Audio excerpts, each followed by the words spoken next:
नमस्कार दोस्तों, स्वागत है आपका हमारे helping hand good farm YouTube channel पर। जब भी आप नया व्यवसाय शुरू करना चाहते हो तो आपको पैसे की जरूरत होती है। अगर आपके दिमाग में पैसा कहां से लाए ये सोच रहे होंगे तो ये वीडियो आपके लिए है। दोस्तों, आज के वीडियो में हम आपको इंफॉर्मेशन देने वाले हैं नाबार्ड से लोन कैसे लेते हैं। अब भारत सरकार की 2019 से 2020 तक कौन कौन सी स्कीम है। थैंक यू दोस्तों, शुरू करते हैं। सबसे पहले देखते हैं दोस्तों, व्हाट इज नाबार्ड। ये नाबार्ड क्या है दोस्तों?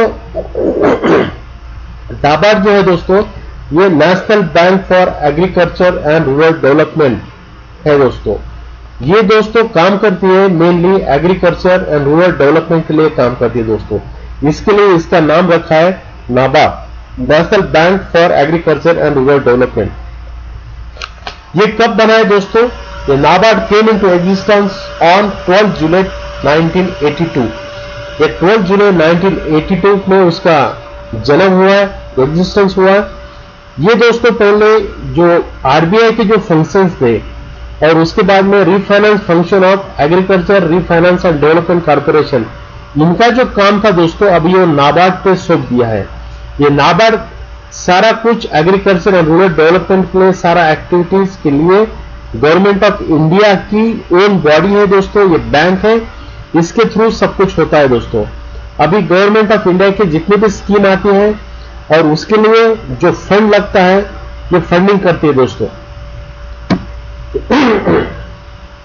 मेजर ऑब्जेक्टिव ऑफ नाबार्ड, ये नाबार्ड क्या करता है दोस्तों, उनके प्रमुख उद्देश्य क्या है ये हम देखते हैं दोस्तों। शॉर्ट में ये बताते हैं, ये नाबार्ड जो है दोस्तों, नाबार्ड को गवर्नमेंट ऑफ इंडिया या रिजर्व बैंक ऑफ इंडिया से दोस्तों जो फंड देती है दोस्तों, और इनके लिए जो भी फंड लगता है, जैसे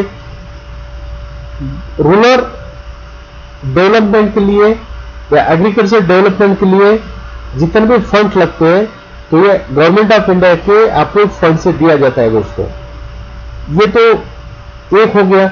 दूसरी चीज इसकी रिस्पॉन्सिबिलिटी दोस्तों, inspecting cooperative banks and RRBs.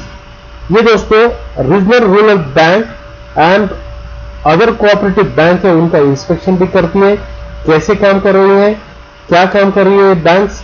उसके बाद में ये फंड फैसिलिटेट करती है दोस्तों, रीफाइनेंस करती है स्टेट कोऑपरेटिव बैंक के लिए, लैंड डेवलपमेंट बैंक के लिए, रीजनल रूरल बैंक के लिए और अदर अप्रूव्ड फाइनेंशियल इंस्टीट्यूशन के लिए।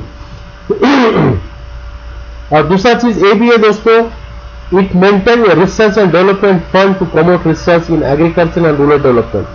अगर कोई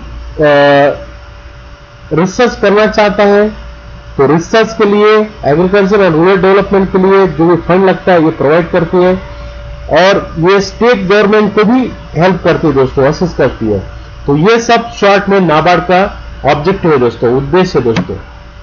अब देखते हैं दोस्तों, what are the new schemes of NABARD. अभी नाबार्ड के थ्रू फार्म सेक्टर को, मतलब एग्रीकल्चर बेस्ड सेक्टर के लिए जितने भी स्कीम है वो दिए हैं दोस्तों। पहला दोस्तों डायरी एंटरप्रेन्योरशिप डेवलपमेंट स्कीम, मतलब अगर डायरी फार्म बनाना चाहते हो उसके लिए स्कीम है।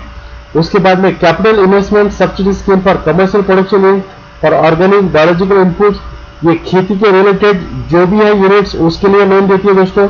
Agree clinic and agri business centre scheme, अगर आप क्लिनिक खोलना चाहते हैं जानवरों के लिए उसके लिए लोन देगी दोस्तों।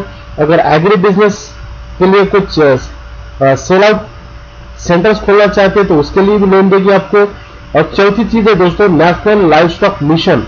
ये नेशनल लाइव स्टॉक मिशन के लिए जो दोस्तों ये बहुत ही इंपॉर्टेंट स्कीम है। ये बेसिकली दोस्तों आपको स्मॉल रूमिनेंट के लिए देता है, स्मॉल छोटे जानवर जो होते हैं उसके लिए लोन देती है। उसके बाद में फिर अपना रैबिट अगर रैबिट फार्म करना चाहते हैं तो उसके लिए लोन देती है दोस्तों। उसके बाद में फिर कुछ और डिटेल है दोस्तों। तो ये नंबर 4 बहुत इंपॉर्टेंट दोस्तों, नेशनल लाइव स्टॉक मिशन जो है इसके लिए गवर्नमेंट ऑफ इंडिया ने अच्छा खासा फंड रखा है और ये आप डिटेल में देखेंगे दोस्तों। न्यू एग्रीकल्चर मार्केटिंग इंफ्रास्ट्रक्चर, अगर आप एग्रीकल्चर मार्केटिंग कुछ करना चाहते हैं, उसके लिए अगर इंफ्रास्ट्रक्चर चाहिए उसको, तो उसके लिए भी लोन मिलता है दोस्तों।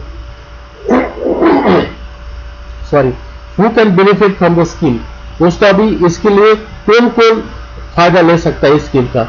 मेनली फार्मर्स है दोस्तों, इंडिविजुअल एंटरप्रेन्योर्स है दोस्तों, जिनके स्मॉल स्केल इंडस्ट्री है, छोटे बिजनेस है, वो भी ले सकते हैं।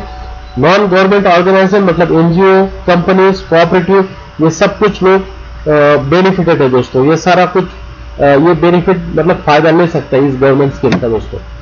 अभी देखते हैं दोस्तों, अभी what are the eligible financial institution, मतलब कौन कौन से फाइनेंशियल इंस्टीट्यूशन है, मतलब कौन कौन से बैंक्स हैं आपको लोन लेने के लिए जाना होगा उन मैनेजर के पास। पहला है दोस्तों कमर्शियल बैंक, दूसरा है रिजर्व बैंक, तीसरा है स्टेट कोऑपरेटिव बैंक, चौथा है state cooperative agriculture and rural development bank, जैसे कि दोस्तों स्टेट बैंक ऑफ इंडिया भी है इसमें। Other institution eligible by refinance from NABARD, तो नाबार्ड से भी अदर इंस्टीट्यूशन है दोस्तों। ये आपको सारा डिटेल मैं जो एक साइट बताऊंगा उस पर सब मिल जाएगा दोस्तों। अभी देखते हैं दोस्तों what you have to do to get loan and subsidy. अभी देखते दोस्तों, आपको पहला अभी सब्सिडी या लोन लेने के लिए आपको क्या क्या करना होगा दोस्तों। सबसे पहले दोस्तों, आपके जिले में जो भी डिपार्टमेंट ऑफ एनिमल हस्बेंड्री है उसमें आपको जाना होगा। उसके बाद में उनके अंडर में उनके साथ डिस्कस करना होगा आपको अगर कौन सी स्कीम लेनी है और क्या करना है आपको। आपका बिजनेस के हिसाब से आप उनको बोलिए, उनके बाद उनको इंफॉर्मेशन मांगिए, उसके बाद वो आपको सारा डिटेल देंगे। उसके बाद में उसके बेसिस पे आपको एक प्रोजेक्ट रिपोर्ट बनाना होगा। वो प्रोजेक्ट रिपोर्ट बनाने के बाद आपको वो कोऑपरेटिव बैंक्स में जाना होगा, जो भी मैंने बैंक आपको पहले बताया, वो बैंक मैनेजर को आपको रिपोर्ट देना होगा और उनको कन्विंस करना होगा कि आप अपना बिजनेस कौन सा करने वाले हो, उसकी रिटर्न कैसे करोगे, आपका इनकम कितना होगा, ये सारा कुछ आपको उनको कन्विंस करना पड़ेगा। अगर उसके बाद में अगर बैंक मैनेजर एग्री होता है, आपका केस एग्री कर देता है, तो ये जो केस है दोस्तों पूरा डिटेल्स नाबार्ड को भेजेगा। नाबार्ड फिर वहां पे एक सिलेक्शन बॉडी होगा दोस्तों, वहां पे आपका एक्सेप्टेंस होगा।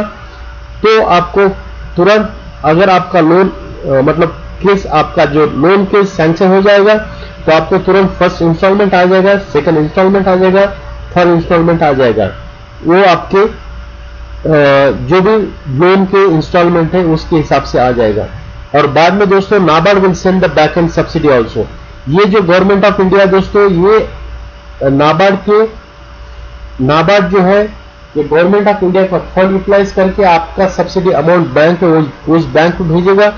और इस जो सब्सिडाइज अमाउंट है उसके ऊपर आपको टैक्स नहीं लगेगा या इंटरेस्ट नहीं लगेगा। आपके ऊपर खाली जो बाकी बचा हुआ अमाउंट है उसके ऊपर इंटरेस्ट रेट लगेगा दोस्तों। लेकिन आपको जो बैंक फाइनेंस करेगी, पैसा देगी, लोन देगी, वो बैंक ही देगा दोस्तों। नाबार्ड आपको जो भी आपका सब्सिडी अमाउंट है वो आपके बैंक में ट्रांसफर हो जाएगा और वो आपको मिल जाएगा। आपको अगर डिटेल में चाहिए दोस्तों, check the following site for the detail of the loan. मैंने नीचे दो साइट दिया दोस्तों, आपको इस साइट पे जाना होगा। पहली साइट है www.nabard.org और दूसरी साइट है दोस्तों www.dahd.nic.in। यहां पर आपको सारा डिटेल मिल जाएगा दोस्तों। आशा करता हूं दोस्तों मेरा ये वीडियो आपको अच्छा लगा हो, इसलिए मैं आपको रिक्वेस्ट करता हूं दोस्तों, मेरे चैनल पर आप अगर नए हो तो दोस्तों प्लीज सब्सक्राइब करें, शेयर करें, बेल आइकन को भी क्लिक करें ताकि मेरा आने वाला नया वीडियो का नोटिफिकेशन आप तक पहुंचे। थैंक यू दोस्तों। आपका अगर कुछ सुझाव है तो कमेंट बॉक्स में लिखना जरूर लिखे दोस्तों। थैंक यू दोस्तों, थैंक्स फॉर वॉचिंग।